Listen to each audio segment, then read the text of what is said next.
এখন আমি ঢাকা কেরানীগঞ্জ কদমতলিতে আছি। কদমতলির এই রাস্তা বন্ধ হওয়ার অন্যতম কারণ হচ্ছে যে এখানে দুই পাশেই বাঁধ দেওয়া আছে। এখানে প্রচুর পরিমাণে ময়লা। বন্ধ থাকার আরও অনেকগুলো কারণ।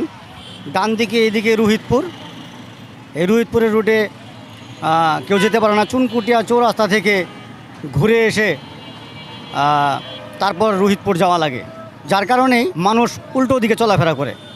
আমরা এখন উল্টো দিকে চলাফেরা করার কিছু ভাইয়ের সাথে কথা বলবো যে কী কারণে তারা উল্টো দিকে চলাফেরা করছে।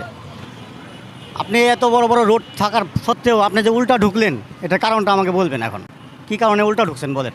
যাত্রী এই যে সাজেদা হাসপাতালে যাইব তো এর লেগে দিয়ে ঢুকছি। মনে করছিলাম যে এদিক দিয়ে জ্যাম, এর লেগে এদিক দিয়ে যাচ্ছি।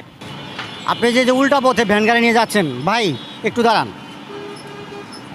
এই যে যাত্রী নিয়ে যে আপনি যাচ্ছেন উল্টা পথে, এটা কারণটা কি বলেন আমাকে। সবাই তো যায় তো এমনি দিয়ে এই রাস্তা যাবো, মানে সবাই দুর্নীতি করলে আপনিও করবেন? এখন কি করবো, তাছাড়া তো যার পথ নাই। ঘোরার পথ নেই মানে পথ তো বড় বড় রাস্তা আছে। তাছাড়া ওই ব্রিজ দিয়ে ঘুরে আসা লাগবে, কী কারণে ঘোরা লাগবে? অনেক সময় লাগবে। কী কারণে সময় লাগবে বলেন? কারণ ওই ব্রিজ এটি আটকানি তো, বাঁশ দিয়ে ঘের করা।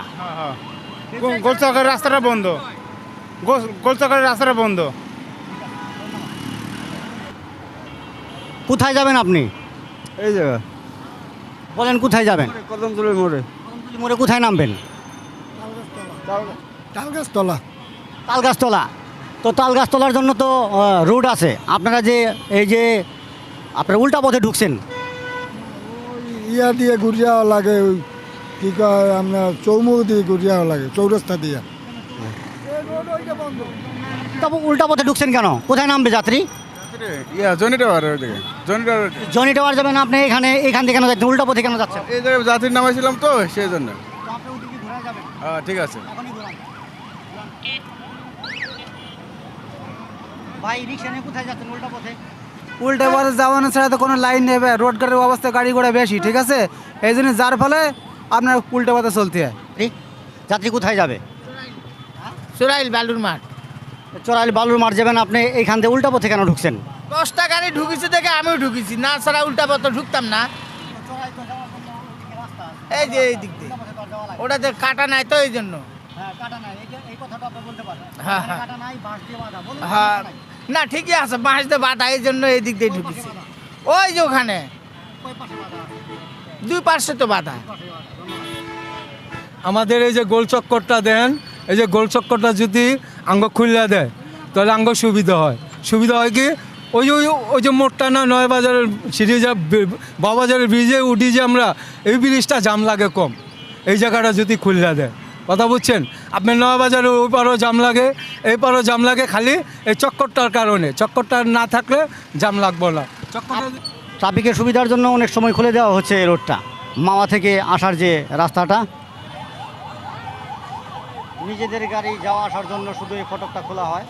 আমি ভেবেছিলাম ট্রাফিক সার্জনের সাথে বা কনস্টেবলের সাথে কথা বললে হয়তো বা এই ফটকটা খুলে দিবে।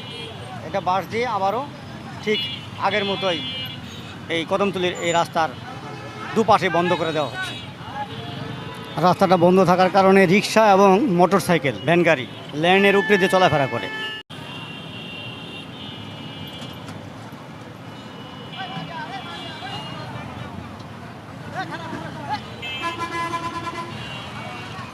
সুপ্রিয় দর্শক মণ্ডলী, অটো, ভ্যান, রিক্সা, মোটর সাইকেল, সিএনজি অনেক যানবাহনই এখান দিয়ে উল্টো চলার কারণে জ্যামের তৈরি হয়েছে বলে মনে করছেন অনেকেই। কিন্তু ভ্যান চালক এবং অটো রিক্সাওয়ালাদের সাথে কথা বলার সময় তারা বলেছে তার বিপরীত। তারা বলছে যে এখানে বাঁশ দিয়ে ব্যারিকেড দেওয়ার কারণেই তাদের চলাফেরা করতে হচ্ছে উল্টো পথে। তো আজ এ পর্যন্তই। অন্য কোনো ভিডিও নিয়ে আবারও কোনো এক সময় দেখা হবে ইনশাল্লাহ। সে পর্যন্ত আপনারা সুস্থ থাকেন। রুকনউদ্দিন, SK টিভি, কদমতলি, কেরানীগঞ্জ, ঢাকা।